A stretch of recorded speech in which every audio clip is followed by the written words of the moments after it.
Puluhan mahasiswa asal Kabupaten Aceh Tenggara berunjuk rasa di depan Mapolda Aceh.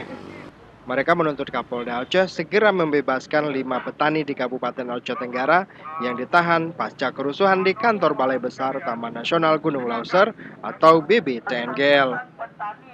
Mahasiswa mengaku akan terus mengawasi proses hukum terhadap ke-5 petani tersebut.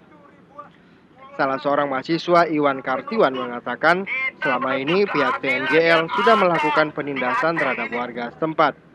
Padahal selama ini masyarakat Aceh Tenggara umumnya berprofesi sebagai petani dan sebagian besar lahan yang digarap berada di kawasan kaki Gunung Lauser.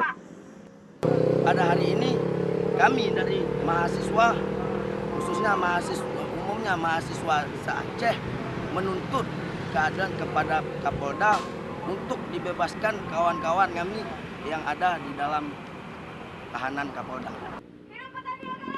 Menurutnya pada bulan Desember 2013 silam, pihak TNGL juga melakukan penggusuran paksa terhadap tanaman perkebunan petani seperti karet, kakao, durian rambutan, dan berbagai jenis tanaman lainnya.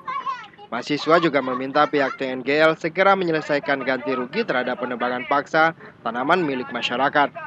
Selanjutnya, pihak TNGL juga diminta harus segera menetapkan tapal batas yang jelas terhadap kebun warga dan Taman Nasional Gunung Lauser sehingga tidak ada lagi pembukaan lahan baru oleh kedua belah pihak. Dari Banda Aceh, Afrizal Rahmat melaporkan untuk Aceh Video.